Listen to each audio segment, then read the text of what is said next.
Hi, I'm Anne Salim. I work as a product manager. Building the global team here in Kenya.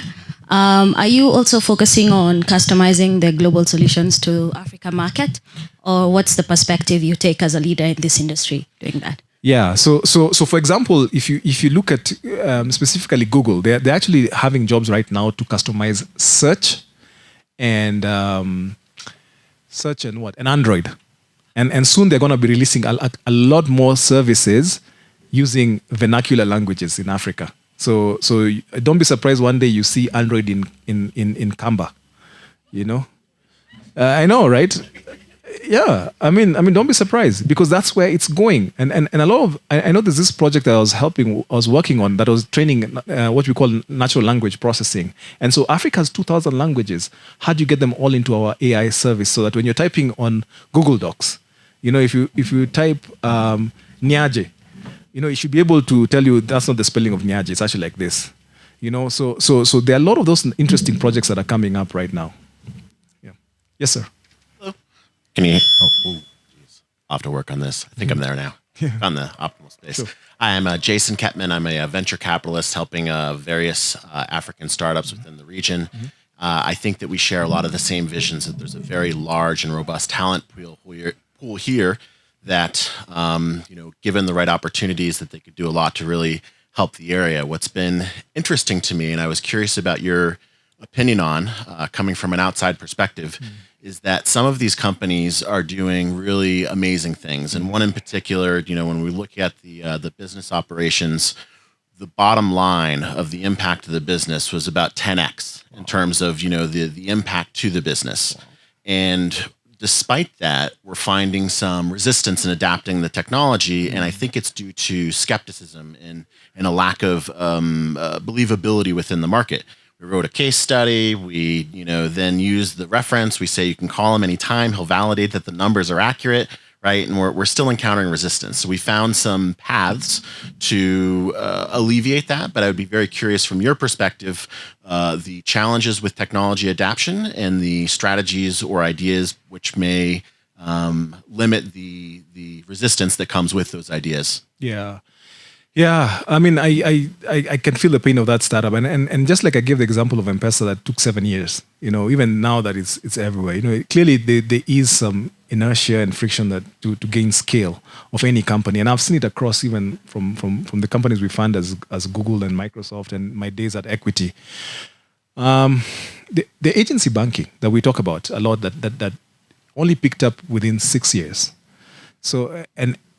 You can clearly see, at least if you look at analysis of this market, you have to have staying power of at least a minimum of 6 years, if you ask me. And it's knocking on doors. You keep going. A lot of startups, I think, have a promise positive EBITDA in year 3. Conrad, did you do that? A lot of them do that, and I've seen tons of decks, and now even with my role at Google, I see tons of them. And for sure there will not be positive EBITDA within year 3. It'll take you 5 years minimum to crack this market, especially if you're going to be removing an incumbent process. And here, not an incumbent player, an incumbent process that people are already used to. And so that takes some time. And so the VC funds, I'd say that a minimum of 5 years to get the technology adopted would be a more reasonable time frame. And that's at the Kenyan market. Now, if you go to other markets outside Kenya, if you're talking about Tanzania, Uganda, that even increases even more. And I've seen like one company that we funded in Rwanda has been at it for 8 years. And their user base is less than 1,000. And then they promised 80,000. So you have those challenges that exist. Having said that, an easier route that I've seen a lot of companies take is partnering with existing organizations that already have this scale. So, for example, if I'm gonna do like this buy now pay later service, I will partner with Safaricom and Equity Bank. Then I will get the scale, rather than me go direct to the customers and try and organically acquire them. And that has been my observation. Excellent. Thank you. Hello, everyone. Yeah. My name is Collins, a student, computer science student. You have a question. Have you ever thought of building a startup, and what was it like? So I have. I've funded a few startups. I don't think I have the metal of this gentleman here. This is a special breed, eh? But I have invested in a few startups, to be honest. Just simply because some of them I actually don't even think they will make money, but I like the founders, you know. And yeah, sometimes you have to believe in some people. And so that's. I didn't invest in yours, Clement, because I didn't like it. I'm just kidding. Yeah, but I haven't. But maybe one day I will. Do you have an idea? We can partner. I can be your co-founder. Okay, I'm just kidding. Okay, cool. Right. Okay, so my name is Emmanuel Blyton Awor. I'm a student at Strathmore University, studying marketing and having an interest in IT. So definitely to the audience, I'm a free agent. In case you need a marketer, holler at me, please. I'm sure I can be of benefit to you. So the main question I'm going to ask is around patience, isn't it?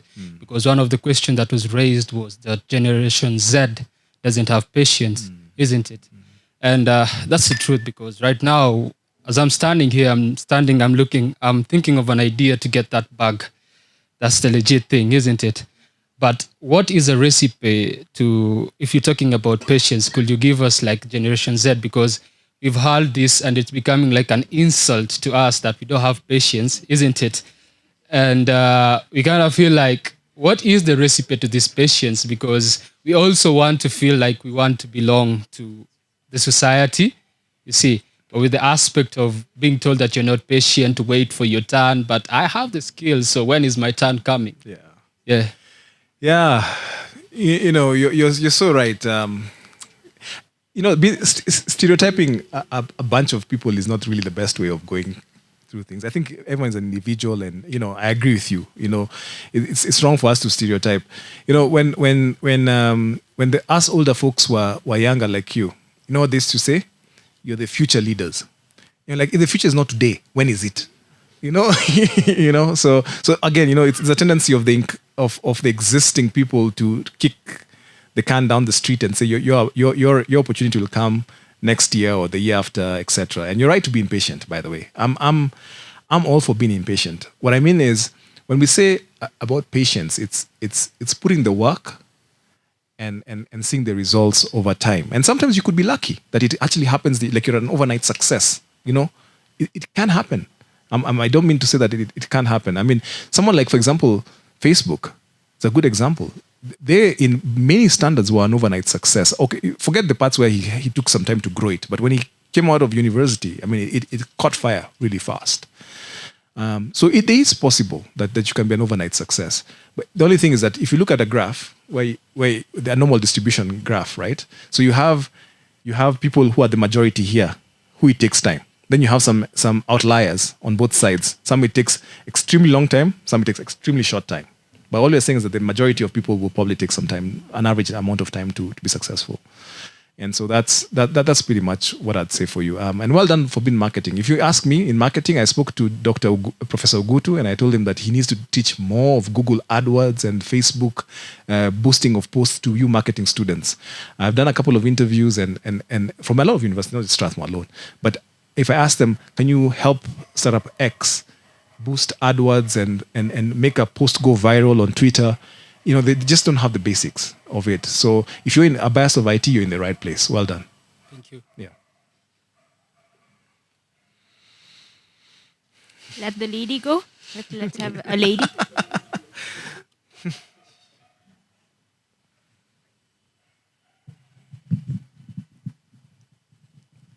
Sorry. Hello, my name is Akula. I am a project manager. So I have 3 questions for you. They could be related. So one, the people that have been hired by big tech, like Microsoft and Google, where you worked before, the Kenyans, how do I say this? Do they match up to like the non-Kenyans? Because from, I think what I've heard is this comparison, like, so the non-Kenyans are the standard. Of course, like, you know, the countries, the Americas, of course, they're coming here. So is that like the measure of how we are looking at talent here? Is that a good way to look at it? The second thing, probably related, so I guess the general feel here for this question is, what part does culture have to play in this talent, I guess, coming up from the continent? The second thing is, how do you become the best in a generalist culture? So I have had an opportunity to work in Germany for a bit, and they are very highly specialized. Like, you don't just find people, in our country, I think you'd be working in a startup and you're doing 10 different things, and you have skills at everything. So you grow in breadth, but not in depth. So how do you become like the best in a very generalist culture? And then finally, do you think the government is doing enough to support the potential of this ecosystem? Yeah. Thanks. Okay, those are great questions. Okay. So the first question you ask around, benchmarking Kenyans versus non-Kenyans, I don't think it really is that. I think, again, it's just one of those labels we put when we're hiring, or at least when you're trying to say. So it's a label. Let's call it that. So we look at an industry or a country like India and the US, and where computer science is not a new field. I mean, the US has been doing computer science since the 20s. They have, from all those machines you learned in first year about the Babbage machine, etc., going onwards to the mechanical devices, to all the way to the electronic devices. So there's a lot of generational knowledge that has been passed down, and can-do attitude. That, hey, my uncle actually used to work for IBM back in the 60s, and he came up with this, and so you feel like you're, okay, now I can also do it. I can, there's that believability. There's a reason why we are really good at marathon. Not that we're not skilled, but we are very skilled. But, we have psych as Kenyans. We know when we go for a marathon, there's nothing else we are winning. We're winning this thing. So, that mentality we already have, we win it. It's not that other countries are not equally as good. Maybe they are, but we have that mentality that we're going to win it. I should tell you guys a funny story about marathons, by the way. Can I say for 2 minutes a story about marathons? So when I was in Boston, I went for this marathon. Not the Boston Marathon, it's for the university. And I wore my Kenya t-shirt. Okay? Yeah. Mistake number one. So I check in. And the next thing I know, the organizers are already pushing me to the... One lady came and took me and said, "Excuse me, sir, come. So she took me to the front. I'm like, I didn't know it was a big deal. So then the next thing I see, the cameraman keeps going, and then he comes back to me. He's like this. And I'm dumb, so I can't really see that he's actually focusing more on the Kenya and then the whole outfit that I had for Kenya. So this guy knew this guy is gonna win this thing, and back then I was kind of skinny. So they knew this guy is gonna win this thing. So then it hit me. Wait a minute, and then I'm seeing the guys next to me are looking at me, and they're doing their warm ups. They keep looking at me. Me, I was just standing there like, Okay, so gun goes. So now, before that, I figured out now the reason why. It's because of the Kenya t-shirt. So I keep telling the camera guy, like go away, and I want to kind of sneak out. And so I actually did sneak to the second row. And the lady came again and took me to the front row. So the gun goes, oh man. First kilometer, I put everything into it. I put like I stepped on the gas. I just went, and so I was not doing too badly. But after a while, when you put too much into it, you get tired, right? So second kilometer, I'm seeing people passing. Third kilometer, hey, even guys who just don't look fit were passing me as well. And I remember the cameraman, he was sitting at the back of a motorcycle, and he just looked at me, he just did. And then he went, Oh man, I was like, I felt so embarrassed. I was like, how do I find a way out of here? Is there a Starbucks I can just enter in and pretend I was just sitting here all the whole time? Yeah, anyway, embarrassing story. But anyway, to answer your question, yeah, so there's that mentality that you have that you can do. And so that's why you find that when you benchmark with those places, because we know that they have had a history of doing really amazing engineering work. And so we kind of benchmark them as Kenyans, how are we doing vis-a-vis those people? It's kind of like just a label thing that we do for comparison. It's not really, it doesn't mean that a Kenyan engineer here is any less qualified or less skilled than someone sitting in Silicon Valley or in India, Chennai, or in China. It doesn't mean that at all. It's just something that we put as something that we need to become better as. The second question you asked was around so the book we just described with Jessica about range actually talks about that, and it's something that even developed countries struggle with, that you have so many people who are specialists and you don't have people who have end-to-end view of things. So from a global perspective, it actually is a discussion that's going on. Do we need more specialists, or do we need people who understand more things across board? And there's no right answer. I think there are certain things. For example, the guy who's going to, let's say, who's going to do surgery like I did a few months ago on my shoulder. He's a specialist for shoulders. Now, will I go to a guy who's just generally a surgeon, or a guy who knows shoulders? Then you prefer that. So, I think it's a very subjective question. I don't have an answer one way or another. Do we need more engineers who are specialists, let's say, in building AI solutions and TensorFlow and PyTorch, etc.? Yes, we do. And they only understand that. Because if we get stuck, we want to call those guys to come and sort us out. But all companies would probably need someone who understands things a little bit more and then drill in on specialists. And doctors are the same way. And lawyers are the same way. You have constitutional lawyers right now who are specialists in constitutional law. But if you want a guy to bail you out of prison when you get caught drunk, Clement, don't call a constitutional lawyer. Just call a normal guy. So that's what I think. So I don't know. I haven't answered your question, but I see pros and cons on both sides. Having a market skew towards generalists and having a market skew to specialists. I see pros and cons on both sides. You asked me the third question, which was government. Okay, so that's a great question. So I think they need to do more. Simple answer. They absolutely need to do a lot more. They have made progress. But for a developing country, we need more practical skills and marketable skills. It doesn't help to open a course for the sake of opening a course because you want to meet your quota of absorbing students into your university.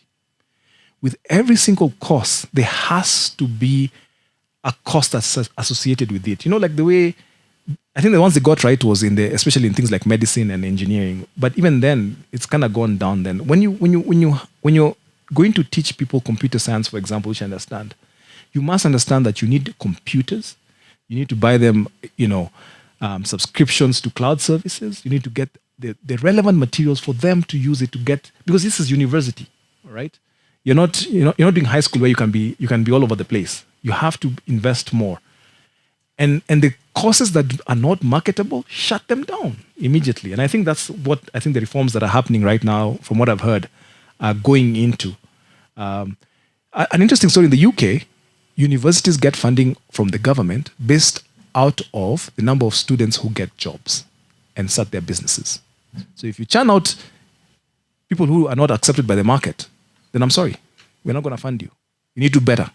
And so there's always this competition of becoming better. And I think we need to do a lot more of that. And I personally, I'm not one to speak about this, but I think we need more people who are biased towards building than we are towards things like, and I'm not saying it's bad. Please don't write Jack said bad things about people who do humanities.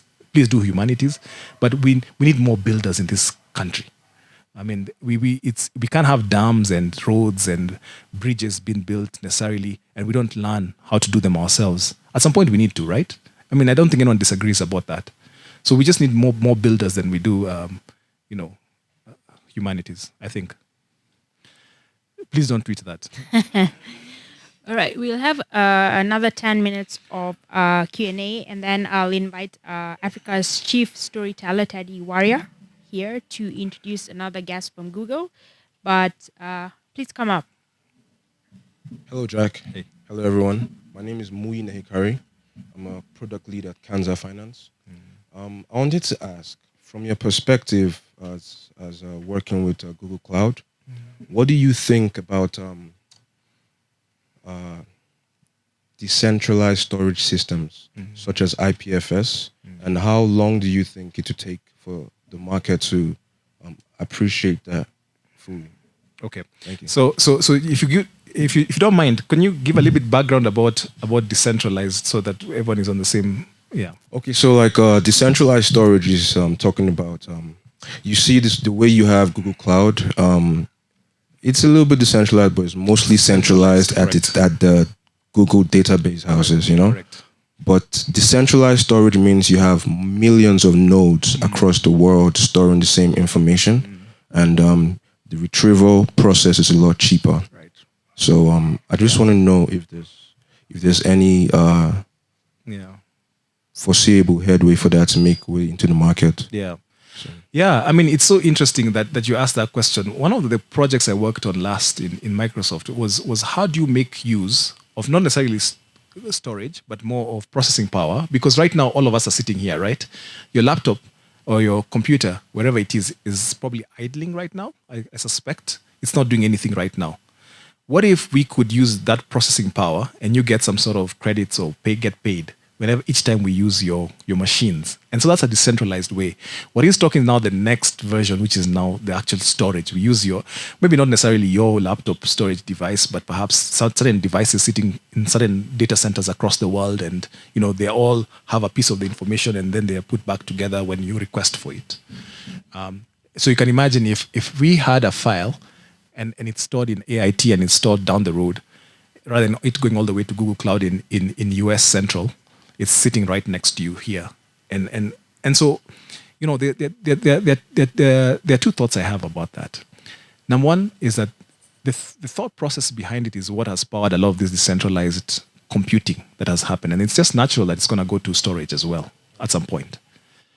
But the question then becomes what are the impediments or constraints you'll have to work under? Number one is, like Bitcoin and all the others that have been mined across the world, is cost of power, cost of storage, cost of compute. Who's willing to take on that responsibility? And number three is what kind of assurances do you provide the owners of that information that it's actually, bona fide, legit, etc. And of course, there's ways of doing that. But those are concerns across. And then who are the people who are qualified to do that and who are not? So, for example, would you accept that someone sitting in the Ministry of Transport can actually use this service to store government documents across? Because of sovereignty, data privacy, etc.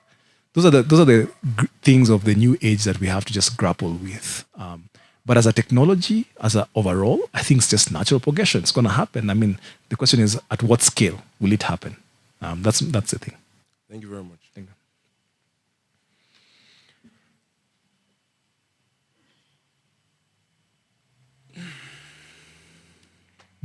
Hi, so Dorcas. I have a question to you on pivoting and imposter syndrome. So you particularly mentioned that if you are in a field and you feel like maybe you should do a pivoting to tech or something like that, how do you deal with how do you deal with imposter syndrome, for example? Because I did some pivoting and maybe did something with software engineering, and then you go to maybe you do a job or somewhere maybe, for example, I went and maybe I worked at ADC and then I meet someone like Clement who's really good, and then you're like, okay, how do you deal with such things? Because I actually met Clement and he was asking hard questions. Clement, you see the bad things you do, they always come to haunt you. No, look, when I said imposter syndrome is a way for you to become better. Someone please help her. So it should be a way for you to become a lot better at what you do. I mean, take it positively. I mean, the questions he asked you, I'm sure you reflected back on them and said how you can improve on them. So you can do that. Look, I always use this analogy. There's this guy who we were hiring at Microsoft, and you may know him, who thought he was the best. I met him at one of these forums. He came and saw me, and then he said, "Jack, I know this technology really well. I'm a kick-ass developer. I'm this." And I said, "Awesome.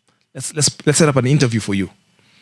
And so we set up an interview for him. And I the way he described what he can do, it was partly my fault. I should have done a little bit more questions.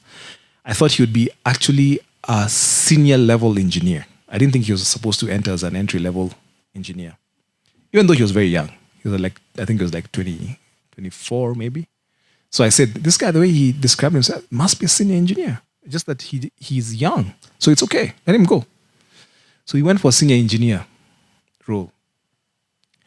And man, that interview, it really butchered him.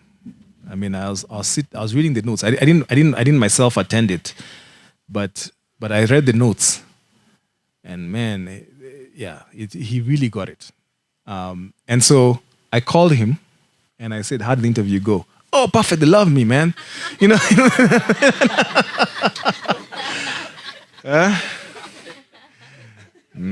Mwanaume ni effort. So he was like, they loved me. I think I should expect the offer letter, in a week's time. So I was like, dude, you better come and see me. I had office hours on Thursdays. So I told him, you come and see me on Thursday. I have office hours. So he came to see me, and I told him, dude, they're not going to send you an offer letter. That's the first thing. The next thing is that, and he could see you're shocked. I was like, no. I mean, look, it was my fault mostly, but do you understand the questions they asked? Yeah, and I asked them.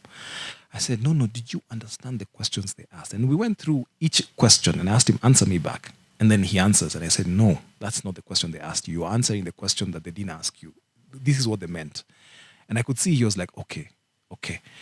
And it's some of these experiences you go through, like I said, imposter syndrome, missing an interview, also should be building blocks towards you getting something else in the future. And keep trying. I mean, but learn. The most important thing is that you learn from what came out of it. Don't be delusional. Always learn.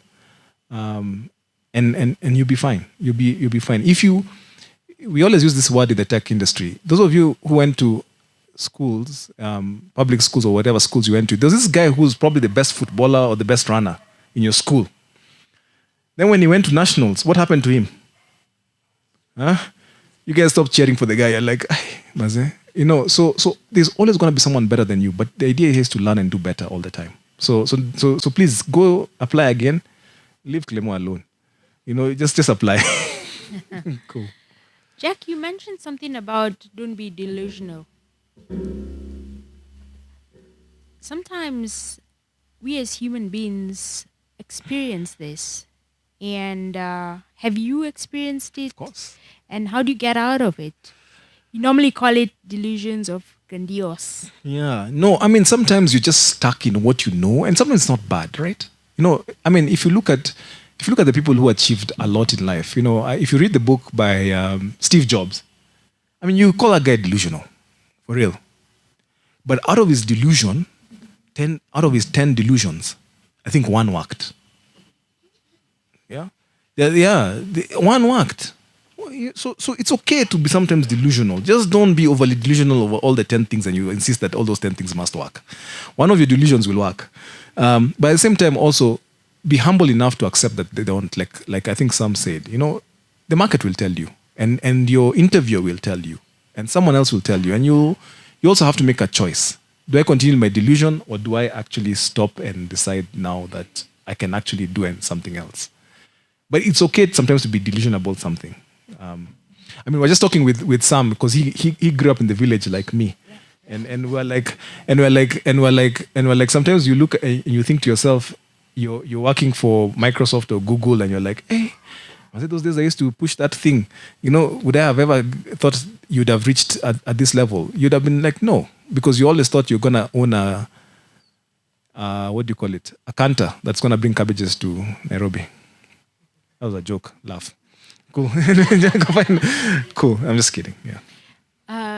The game you mentioned, tire. Yeah. It's just come to my mind. It's Yeah. actually a tire, and Yeah. then you get 2 sticks. Yeah. And you're pushing it as a kid. Yeah. Huh? Me? Oh, I never did that, but I saw kids doing that, and I was like, oh, this is interesting. Yeah. She saw us doing it. I was like, what are these kids doing? But anyway, yes, it is part of our African culture. So let's embrace it. Being humble, coming from our roots. Let's not forget that. Let's have at least 3 more questions, and then we'll wrap it up. And then I'll invite Teddy Warrior, Africa's Talking's chief storyteller.